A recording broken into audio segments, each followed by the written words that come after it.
What if upgrading your windows and doors didn't mean tightening your budget? Scratch that. What if it meant spending nothing today? For a limited time, Renewal by Andersen is offering no money down, no monthly payments, and no interest for 18 months on a minimum of 6. That means beautiful, energy-efficient windows and doors while the payments wait. Visit renewalbyandersenhome.com today and see how easy it is to buy now and pay later. During Lowe's Pro Savings Days, save more on the brands you trust to deliver on the job. Right now, get a free DeWalt 20-volt max 8-amp-hour battery when you buy a DeWalt 10-inch 20-volt max dual bevel compound miter saw. Plus, get up to 35% off select major appliances. Save even more on what you need to keep the job moving. Our best lineup is here at Lowe's. Valid through 7/31 while supplies last. Selection varies by location. See Lowe's.com for more details. This is Utah's best coverage of the Utes, Cougars, Jazz, and Mammoth. Here we go. From the guys who have been there for all the biggest moments in Utah sports history. You're listening to DJ and PK on 97.5, the KSL Sports Zone. DJ and PK taking a little time off, heading into the holiday weekend. I am joined now by Brian Dunseth from anybody who's broadcasting soccer. Currently from Apple, but previously from Fox, ESPN, NBC, TNT, right now also doing a U.S. men's national team coverage. Dunny, good morning. I appreciate that, my man. My Venmo account just took a hit by you listing off all the companies I worked with. So thank you very much, my man. How are you? Did I get them all? Yeah, I mean, you left out FIFA and the World Feed for the World Cup. But besides that, you knocked everything else out. I didn't know who hired you for the World Feed. You were on a few weeks ago and we talked about you calling World Cup games, and you mentioned Philadelphia, and I said, oh, yeah, the Philadelphia game, and I turned it on, and my wife's like, where's Dunny? Like, it's complicated. He was everywhere else except he was everywhere else except the United States. Yeah, right. We basically, our coverage, we were Scotland, Ireland, England, Holland, South Africa, getting messages from all over the world. Some good, some very critical in terms of their criticism of what they thought my ability level was. Yeah. But nonetheless, it was an incredible opportunity. And do you know why that happened? Do you know why you got those critical messages? Karma. Karma. Oh, karma. Karma. Oh, okay, karma. Yeah, we went there. Okay. Because one day in Orlando, you laughed a little too hard. Oh, I mean, I thought it was going to be me taking a snapshot while we were riding bicycles up in Vancouver around the point of the mountain. But if you want to go here, let's go here. This one's fun, too. I said last time you were on, nobody in this market gives me more grief than you and PK. You're 1-2. I'm not exactly sure the order. Probably PK, just because sheer volume of time on the air, he's got more opportunities. Yeah. But per minute, it's close. You and I we got 300 games under our belt. The good old days of our hometown broadcast. We got some stories. We know where some bodies are buried. And a few studio shows. Oh my God, Kenny Neal going, I don't know, boys. Hold on tight. We might make it to air. We might not. Those are good ones. Those are good times. Oh, good old days. Literally, when we did the soccer show that many of you didn't watch, but some of you probably did. When we would do the show, Dunny did that show multiple times while watching his beloved Manchester United choke away leads in stoppage time. He said, why do I keep coming down here and doing the show? They're going to give up another goal, and they're going to blow 3 more points. Yep. And we're back in 20. This past spring, too. It happened back in spring. Yeah. There were some moments, man. There were some moments. And as always, we always joke around the gremlins behind the scenes and everything that happens when the broadcaster, a show, radio, television goes sideways. Nobody cares. Nobody understands that the plane's wobbling and barely in the air.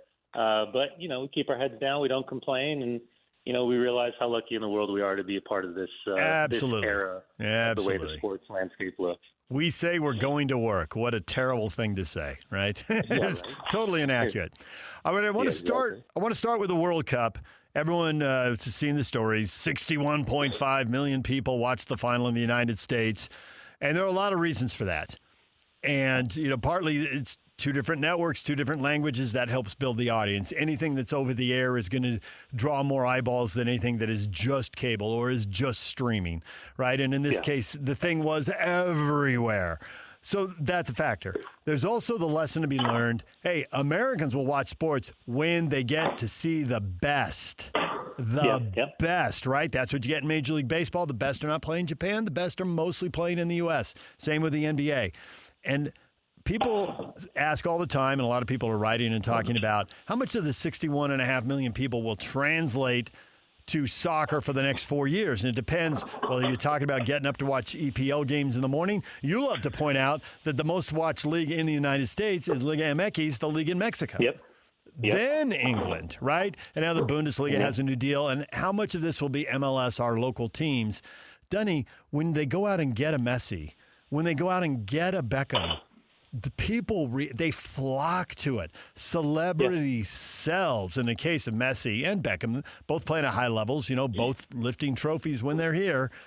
So do you think this is going to encourage the league to invest in either raising the salary cap or just using the DP positions on the roster, designated players who you can pay more and go over the cap, using it more aggressively to bring in more high-profile, celebrity, super talented players?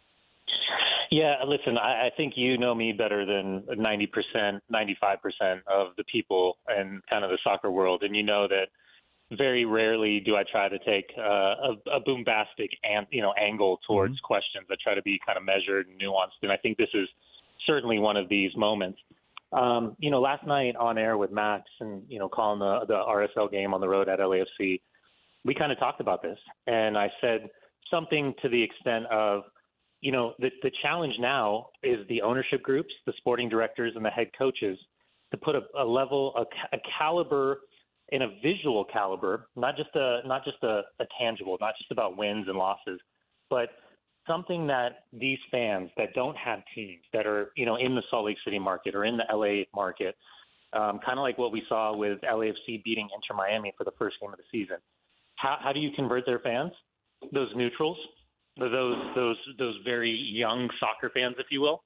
Well, you put a quality of soccer, of football on the field that they can fall in love with, that they can desire wanting to watch, that you can figure out a way to, open up that wallet and pull out the credit card or tap that iPhone and, get some bucks in your pocket. That's the challenge right now, because the reality is the World Cup is the elite amongst the elite.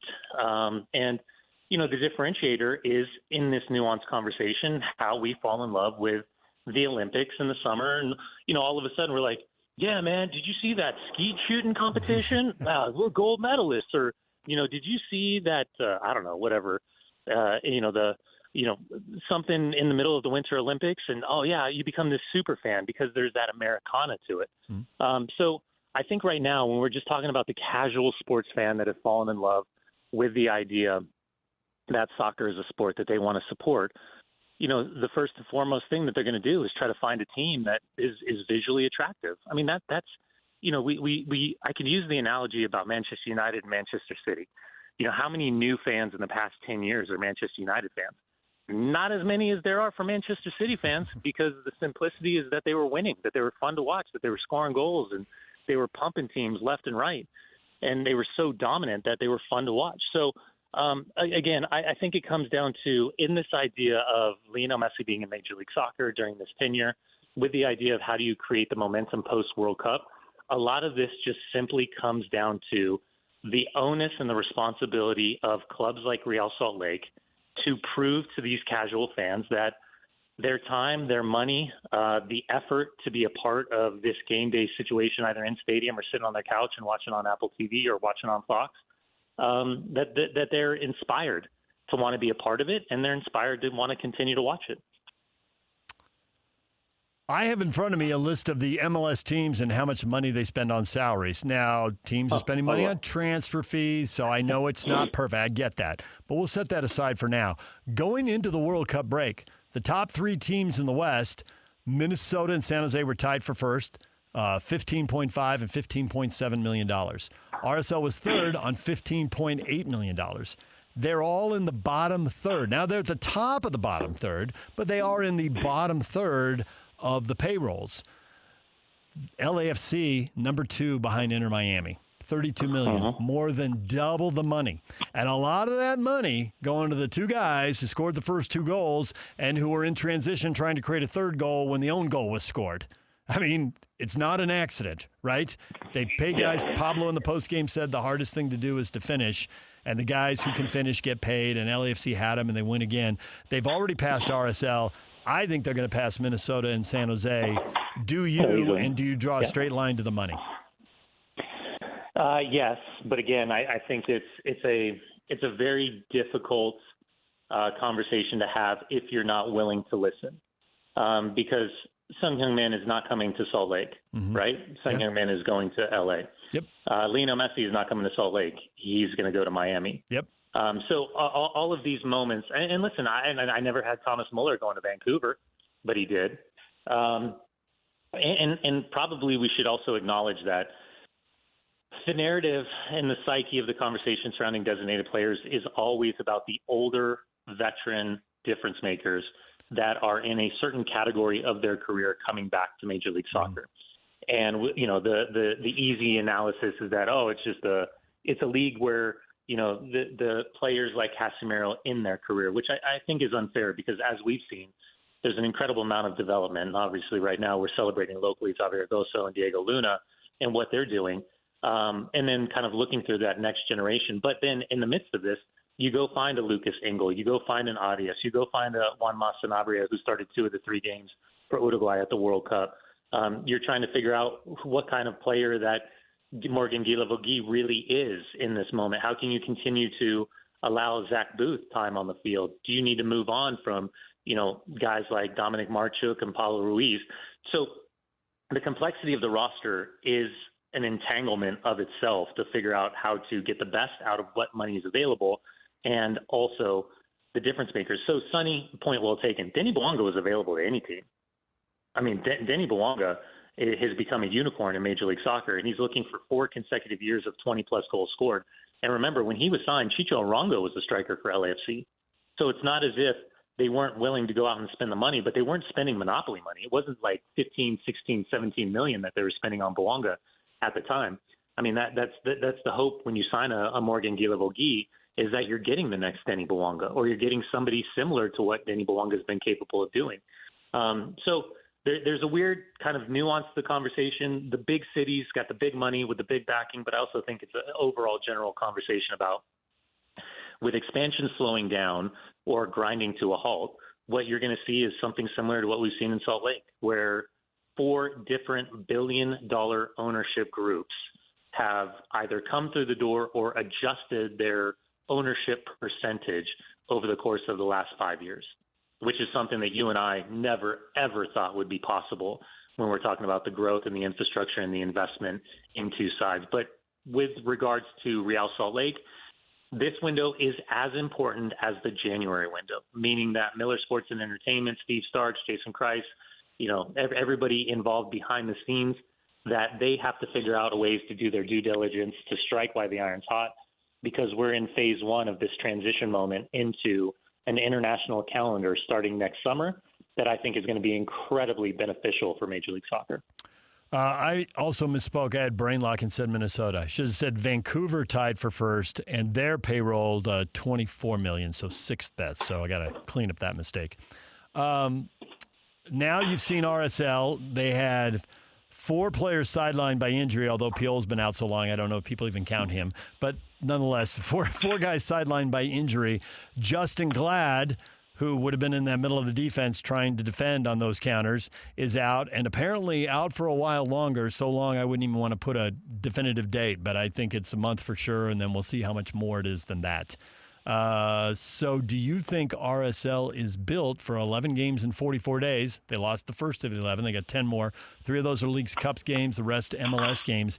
Do they have the talent and the depth to handle this stretch, or should people buckle up? This is going to get difficult and maybe a little ugly.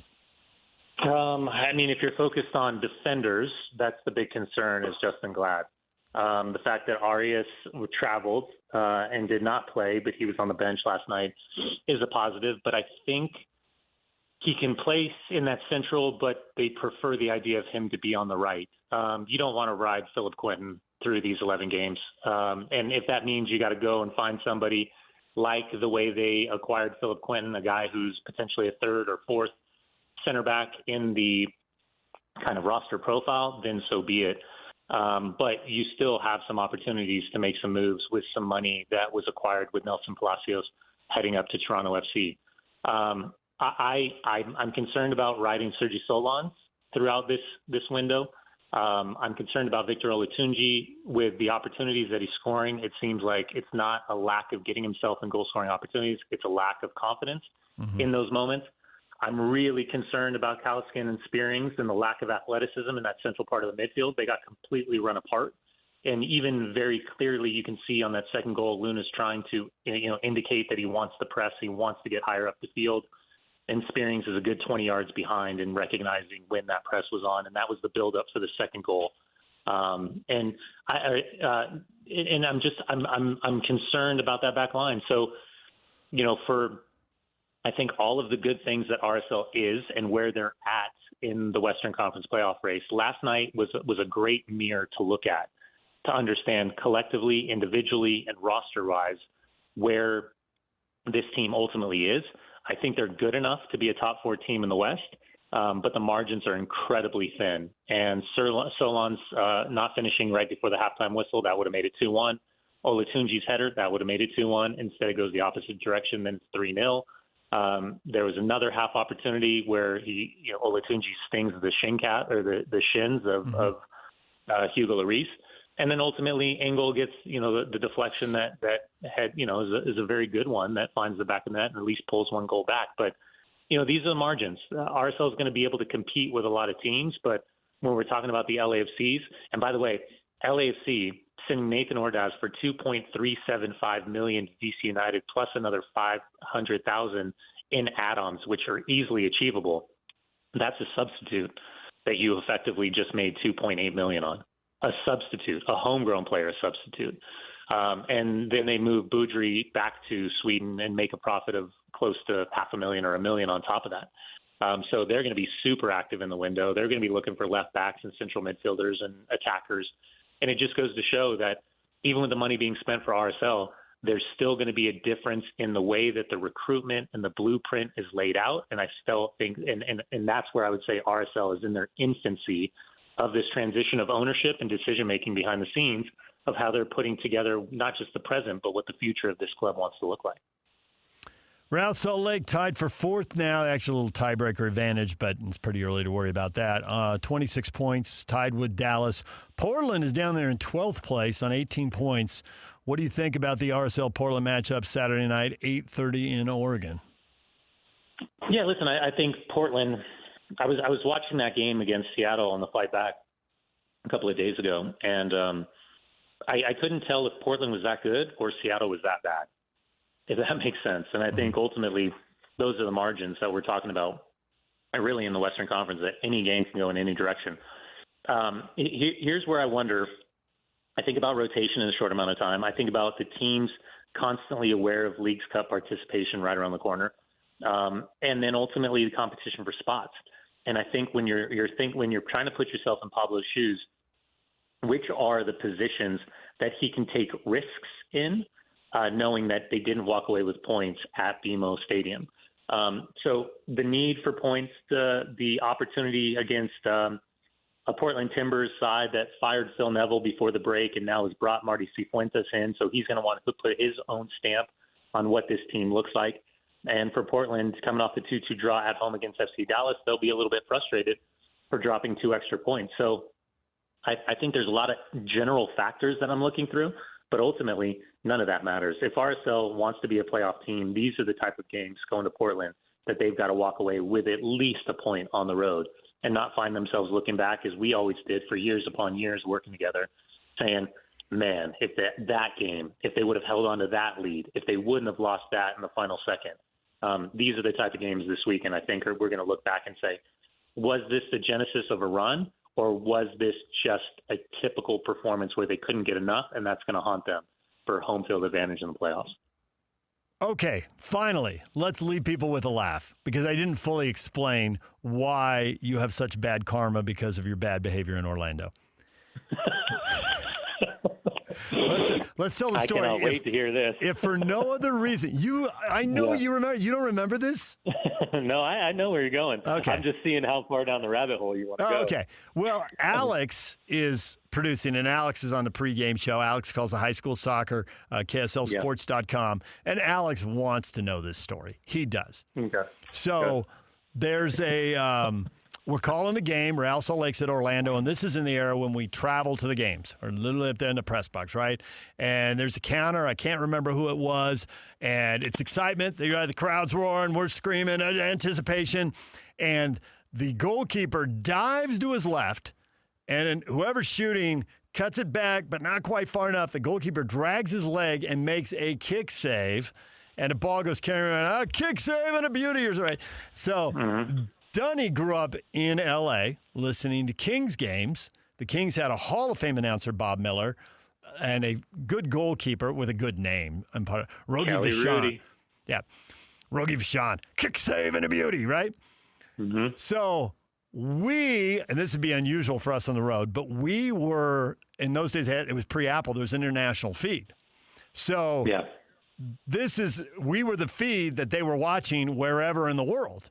So someone like Kevin Graham, who was on the show earlier talking about all the $5 bets he puts on games so that they're interesting to him, somebody betting £5 over in England is watching this, and then it gets picked up by the popular 442, their social media account, website, follows soccer, does a ton of stuff and has a ton of followers. And so we are eating Mexican food on the walk. We walked from our hotel to the stadium, and there's a Mexican food place like 2/3 of the way back to the hotel, kind of in a mall. I mean, it's super casual. And we're sitting there, and Dunny and I are looking at our phones, and my phone literally looks like, you ever see like in the movies, the number 7 on the slot machine when and it's spinning as the dramas are going to, that's what my social media account looks like, as English people are just blasting colonists ruining football, FUTBOL. It's just nonstop, just flying. And Dunny roaring with a mouthful of rice and beans. All right, did I miss anything? No, you're spot on. I might have had a margarita along with that rice and beans, but no, yeah, it was funny because I'm the one who usually says that. I still say it to this day. Kelly Rudy kick save is for me as important as rising up like a salmon. Oh, it's Kelly Rudy, not Rogie Vachon. Kelly Rudy, my bad. No, Kelly Rudy, Kelly Rudy kick save. No, you're all good. And so when that went down, out of all the times for me to get away with something and for you to get caught and you get completely drugged through the mud, that's what I was enjoying, was more of, oh my God. And you were like just dumbfounded at the fact that it was such a big deal and that people were going at you. And that just it was more your reaction to the situation that made it funnier for me.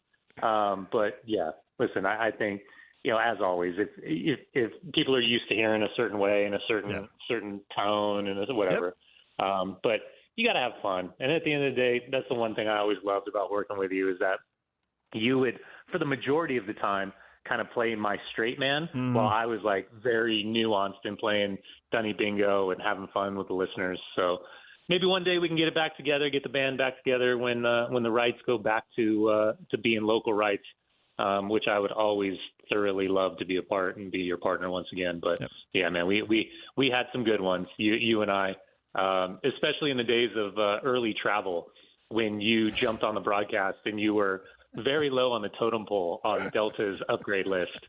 I'd be sitting in first class because I'd be flying everywhere. And I'd be oh, sorry, DJ, Zone 1's board, and I got to jump on, get my bowler bag up.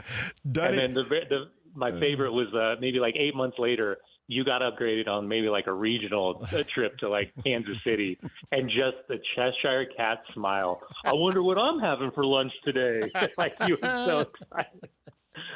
Yeah, it was a good time, man. There were a lot of flights where Dunny was in first class, and I was in the last row, unable to recline my seat with a big old fire extinguisher above my head. Hey, and the first you were aid flushing kit toilets for people. That's how far deep you were. I'll close that door. Don't worry, buddy. Yeah, I love that smell. I'll leave it open for a couple more hours. All right, thanks, Dunny. I appreciate you, my man. We'll talk to you. There's Brian Dunseth back from calling the World Cup, and he was on the RSL LAFC game last night.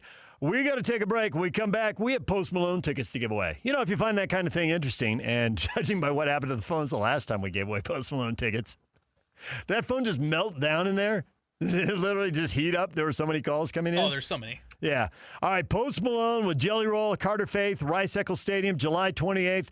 Tickets are on sale at livenation.com. We'll give away tickets after the break. Don't call now. Alex in a bad mood. He'll just hang up on you. So if you want to be hung up on, call Alex now. If you want to win tickets, wait. We'll do it after the break right here on The Zone. We have the tech to get food delivered in 15 minutes, but we all have horror stories about buying tickets. The Game Time app gives fans the advantage. Get amazing tickets in just a few taps. Fees are included, so what you see is what you pay. And the Game Time guarantee means authentic tickets at the best price every time. Take the guesswork out of buying tickets to concerts, sports, comedy, and more with Game Time. Download the Game Time app and create an account for $20 off your first purchase. Terms apply. At the Home Depot, finding the perfect carpet for your dream room is easier than ever.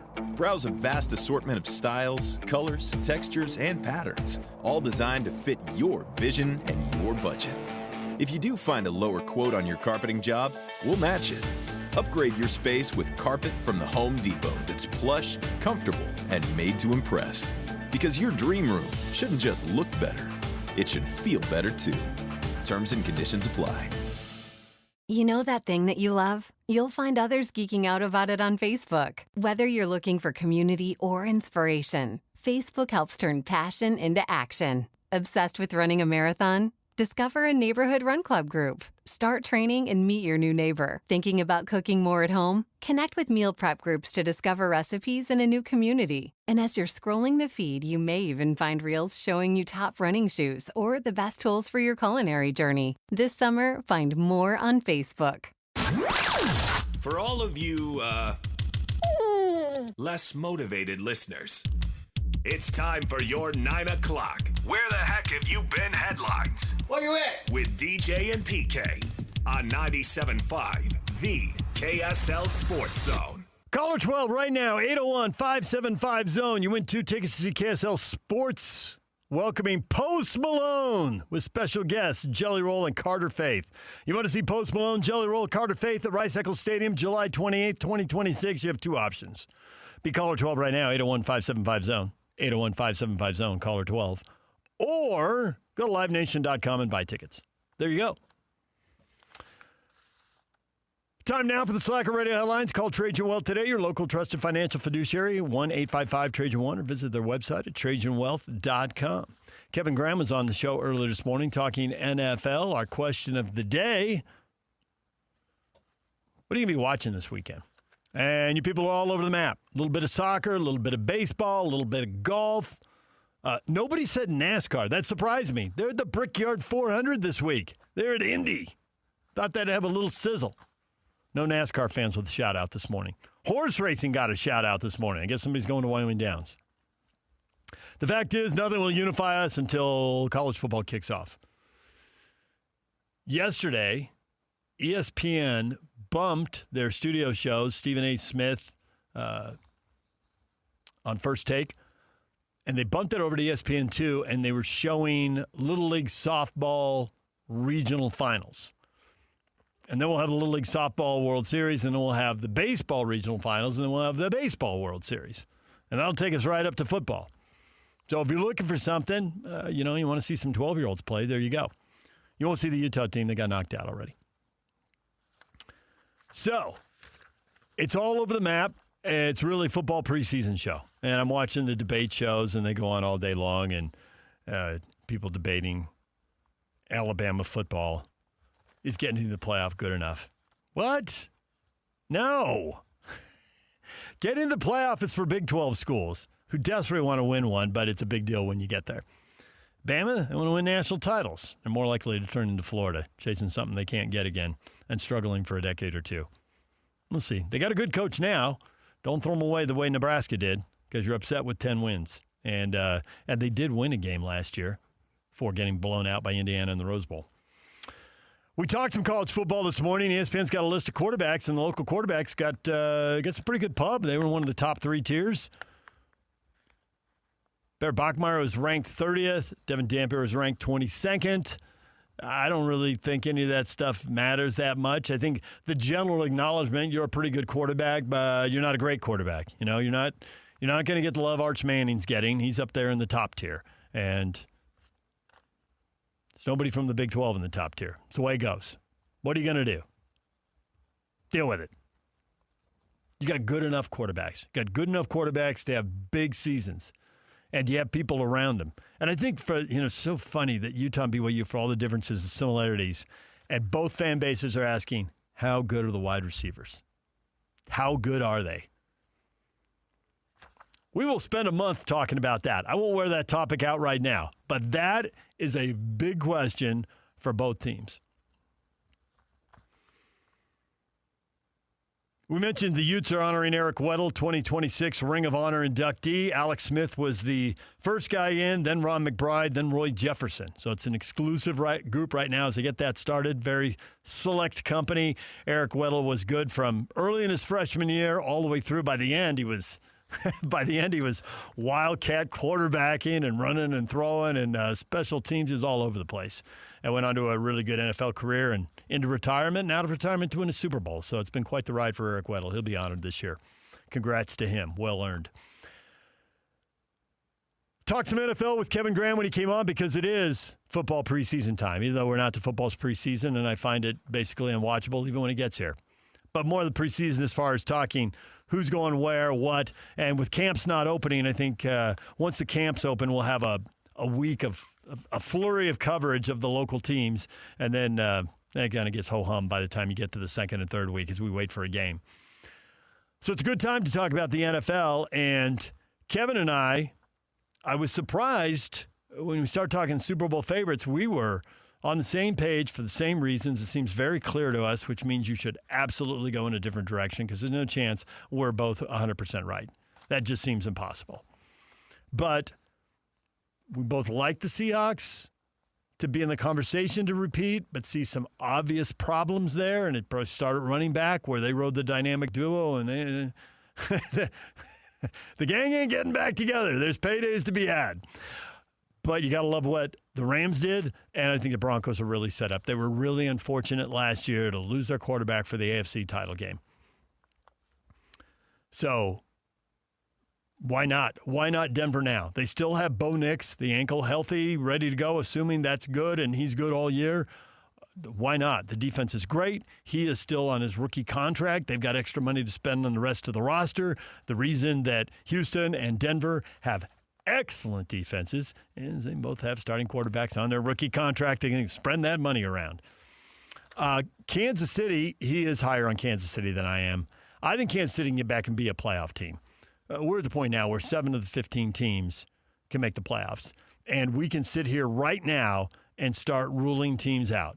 So it's not like 15 teams are fighting for 7 playoff berths because the Raiders aren't doing it and the Jets aren't doing it and the Dolphins aren't doing it. So we're already down to 12 teams for 7 playoff berths.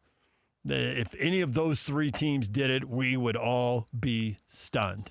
Cleveland's quarterback play and everything would have to go right everywhere else on the field, and the quarterback play would have to be a little more than you expect for them to get there.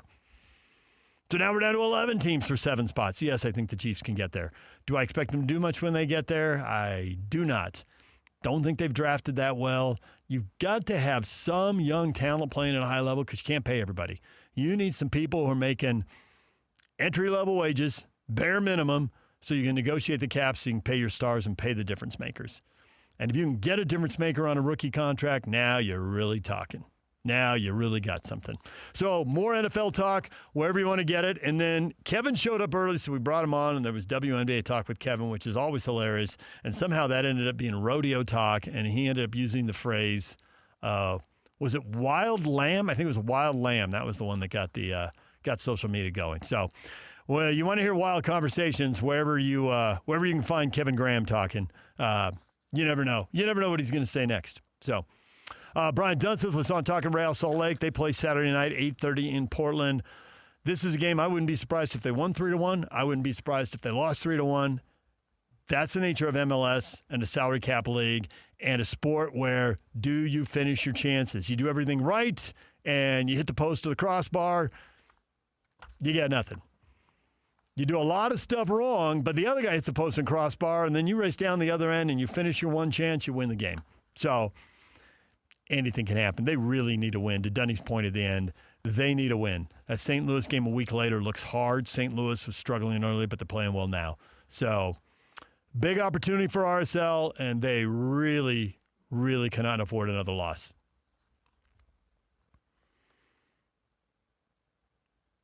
Other things we have talked about, Alex's favorite topic of the morning has been the Heat, who clearly, Alex is already laughing as soon as they said the Heat. I want LeBron, well, number one, I want LeBron to just make a decision. We've talked about this for too long. We should be on to the next thing. I would like to see him go to Cleveland or to Philly. Philly has the most talent. It could get messy. The talent may not all fit together. And Embiid could get hurt. Somebody else could get hurt. There's no guarantee, but I'd be super interested in what happens if he goes to Philly. And Cleveland, they were in a conference final. Putting him there, somebody who's won in the playoffs, I think could really move them forward and give them some energy.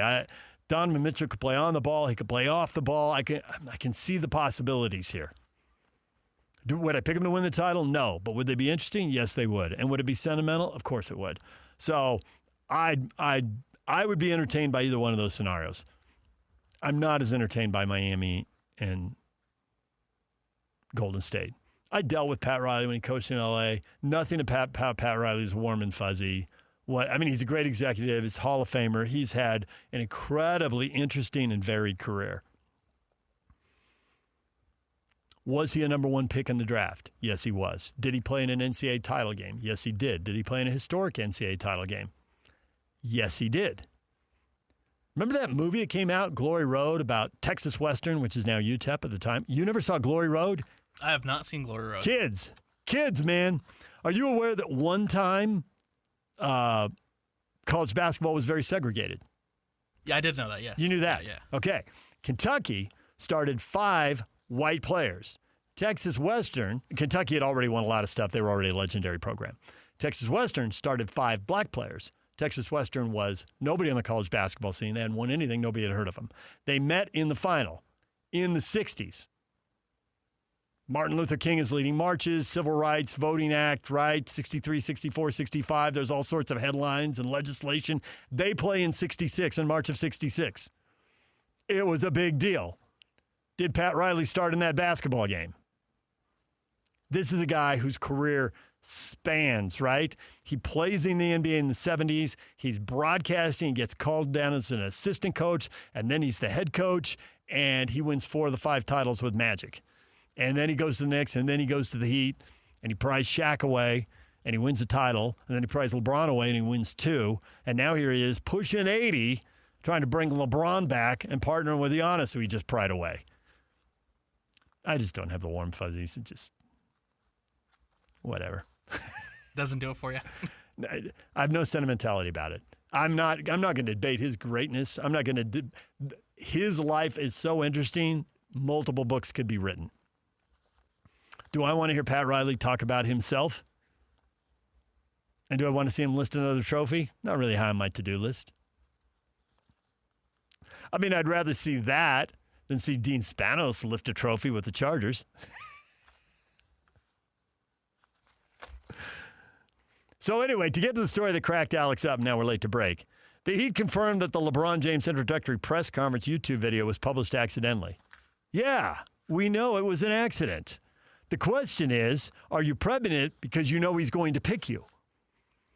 Or you're going to all this work just on the chance, well, kind of, sort of, maybe. I don't know. But it could happen. I believe that you would put that together if you had some kind of a hint. Because I have put together videos because of something I've been told to be prepared for something. But to put Monday and the date on it makes me think you know something. LeBron's mad at somebody. He's going to make him wait, and he's going to hold on to the spotlight, and he's getting his pound of flesh behind the scenes. And someone goofed. I know it was an accident, but why was it accidentally done? All right, we'll take a break. Coming up, your feedback. Scotty G and the coach at the top of the hour. Stay with us. And it's all over almost here. Don't go nowhere. Now at McDonald's, get a $5 McChicken meal deal or a $6 McDouble meal deal. They come with small fries, a soft drink, and 4-piece McNuggets. We're going to need a bigger tray. Get more value with your meal deal with McValue. Prices and participation may vary. Prices may be higher for delivery. Make game day yours. Tickets, food and drinks, stats, and streaming. Everything you need is in the Utah Mammoth app. Download today and make game night easy. Download on both Android and iPhone. Tusk Top. Having the right people in your corner for life's biggest milestones makes all the difference. Like a friend who's there when you're house hunting or checking out a new ride, State Farm is there too, helping you choose the coverage you need. With a State Farm agent, you know someone is there to help you along the way. And with so many coverage options, it's nice knowing you have help choosing a plan that fits your needs, so you can continue celebrating all of life's milestones. Head to statefarm.com to get a quote. Like a good neighbor, State Farm is there. This is the story of the one who keeps multiple buildings running smoothly day after day. Plumbing that flows, HVAC that hums, cleaning supplies that keep surfaces sparkling. That's why she counts on Grainger. With easy reordering online and 24/7 support, Grainger helps her keep the products she needs on hand. So shelves stay stocked and buildings stay ready. Call 1-800-GRAINGER, click Grainger.com, or just stop by. Grainger, for the ones who get it done. And now, enough of us. It's time to hear from you. From all your texts, tweets, and posts. This is the best feedback of the day. Ooh, I was there. It's the best game of my life. With DJ and PK on 97.5, the KSL Sports Zone. DJ and PK, it's time for your feedback. I've gone to social media to get the feedback, and I have been met with the quote of the day. I don't know exactly what's going on at SEC Media Day because I'm here doing the show, but Brett McMurphy, longtime college football writer, is quoting LSU head coach Lane Kiffin. Quote, "We're all going to die, period, close quote, end of tweet." I need some context. I don't know where that's going. I know what's going on. Lane Kiffin, we're all going to die. Well, okay, Lane, thanks for that. Oh, my gosh. I'm also greeted by the smiling face of a young Tiger Woods with very few wrinkles and a lot of hair. He's holding up a claret jug. He completed the Grand Slam on this date in 2000. The career Grand Slam, the career Grand Slam on this date in 2000. I never thought they got the lingo right on that. I'm fine with career slam. I think that's self-explanatory. That whole Tiger Slam thing, I never liked that lingo. It should just be a slam. And then the Grand Slam is if you do it in a calendar year. But since nobody does 4-0, it should be something. And it means something more than a Tiger Slam. Let's be the slam. All right, time for your feedback. The question of the morning, what sports game or event you going to be watching this holiday weekend? Pioneer Day tomorrow. For some people, including us, it's a 3-day weekend. Network programming tomorrow morning. Sorry, I'll be asleep. Brian, what holiday weekend? Pioneer Day, July 24th, Karl Malone's birthday. Come on, Brian, stay with it. Melody, I'm in for a little baseball. But we are at about the point where NASCAR is my only option. College football isn't too far away, thank goodness. I think Melody speaks for a lot of people right there. A little baseball. Padres are done with the Braves, thank goodness. Bring on the Marlins and their 9-game losing streak. Need some W's. Marlins are ice cold, winless since the All-Star break. Love it. Brad posts TBD. Brad is not committing himself to anything. It's a weekend with a lot of options and no 5-star choices. So Brad is telling the waiter, hey, give us a minute. I'm going to talk to my friends here. Come back in a little while. I'll make a decision. I just know Brad's going to have fries with that. Brian, I'm watching CFL football and baseball. CFL football, never taken off here. They even tried to expand. Fortunately, I was out of Sacramento when the CFL showed up. If you remember, the CFL moved into the United States. Sacramento, Baltimore. I think San Antonio had a team. It's intriguing. Watch it a little bit, but don't know enough of the history, and then I get distracted once the NFL and college football starts, so it'll always be one of those things. There it is, but no.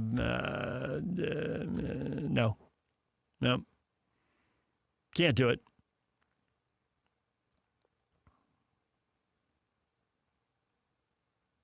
Yeah, the Baltimore Stallions won the Grey Cup. 1 year the Canadian football champions played in Baltimore. Who remembers, right? CFL. But hey, if that gets you through the weekend, then I say go for it, big guy. Why not? Have a good time, Brian. Another Brian says, I'm going to be out cycling. Aha! See, this is a weekend to participate, not to watch. Go cycling, go golfing, go swimming, go boating, go water skiing, go hiking in the mountains.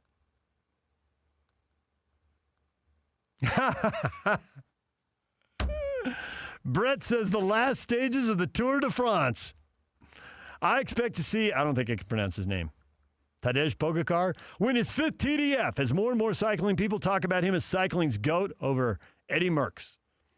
Hope I pronounced his name right. And you know why Brett cracks me up? You know why that's so funny? Because Alex is looking at me a little weird right now. A little weirder than normal. Why is that so funny, DJ? Because Brett, when I was 4 years old, gave me my first bloody nose. I don't know if he remembers that. I remember it. You know what I did? Went in, got cleaned up by Mom, we went back out, and we played some more. I don't even know why he popped me in the nose. I probably popped off. I was 4. I had an attitude in the mouth. He lived across the street from us. Yeah. It was 6 of us. It was like some kind of little rascals for sports, man. My 2 little brothers, Brett. This kid my age, 2 doors over from Brett. Travis, who lived in left field. Brett's house was in right center. And in between is Mike Vitale. Mike's house was left center field. I love that you remember this. Oh, yeah. 6 of us playing workups, playing 1-on-1, 2-on-2, 3-on-3 basketball in the driveway. Later in the street, we almost died in the street one day. Not because of cars. It was a cul-de-sac. There wasn't much traffic. But didn't have on the portable hoop his dad got, because the hoop in our driveway we got when we were really little kids. My dad just hung it straight off the roof, and it was only like 7 feet in the air. But when you're all in second grade, that's plenty tall enough. So then we had the portable hoop, but we didn't have enough weight on it. And a ball hit it, and it came down in the middle of the game. Unfortunately, it didn't hit anybody in the forehead, because that would have been bad. That would have left a mark.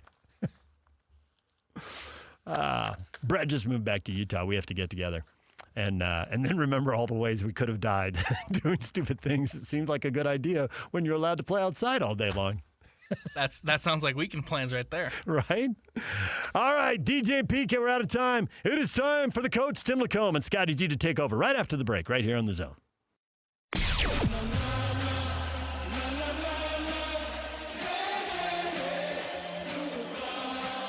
Dang it, show's over. Wait a minute, I'm not finished. Shut up and let him finish. Where did the time go? Well, that was an incredible waste of time. That's it. I'm done. See you next time. Goodbye.